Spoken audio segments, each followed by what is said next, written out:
So I mentioned that we're in the spring, heading into the spring yield season. There, of course, will be a few other things occurring in the spring, including my official inauguration activities. And I've said this many times, but I will say it to you again today. My presidential inauguration is not about me. The inauguration is about Albertus Magnus College and a new beginning.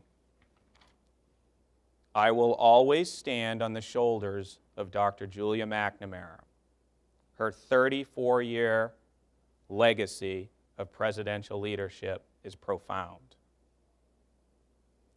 But as a community, this spring, and with the traditional pomp and circumstance of a presidential inauguration on May 4th, we begin a new shared journey toward a bright future.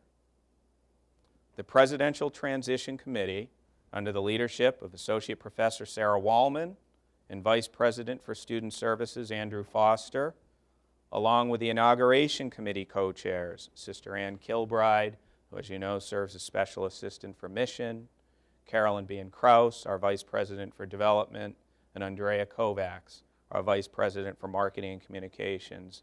Collectively, the teams, have led efforts to develop a series of inauguration events that offer the promise of excitement and engagement for our community and the greater New Haven community at large. I believe you know the inauguration website is live, and I know that some calls have already gone out and more are coming for volunteers.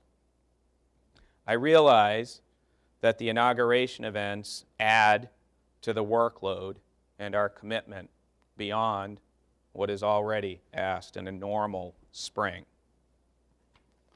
But with the inauguration events comes an opportunity that this college hasn't seen in more than 3 decades for greater exposure, awareness, and for Albertus to tell its story to a wider audience within the New Haven and higher education communities at large.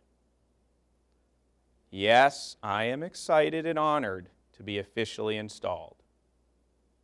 But what I'm really looking forward to is sharing the Albertus Magnus College story to a wider audience.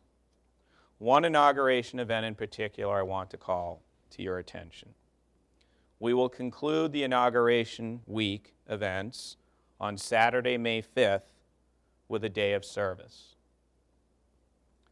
And I will own this, I have set a goal of having at least 1,925 people contribute service hours to what we do that day. Is that ambitious? Yes. But I'm convinced that we can make it happen. Each of us, sure, in our immediate community, we each can play a role. But the power of our network and our community building efforts, our alumni, will propel us past that 1,925 goal. I'm sure of it. More will come on that opportunity. So in addition to the inauguration events, this spring offers additional new initiatives. We'll, of course, conduct our annual commencement exercises. It'll be my first as president. Frankly, I consider myself blessed to have attended and observed last spring's ceremonies.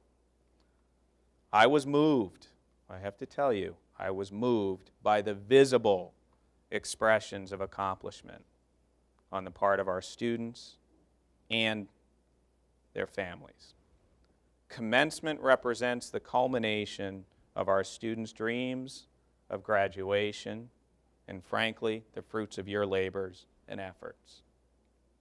Soon, we'll announce this year's honorary degree recipients, who I know represent the best of our values and our aspirations. And also this spring, I'm bringing back to the ceremony, for the first time in a decade, a commencement speaker.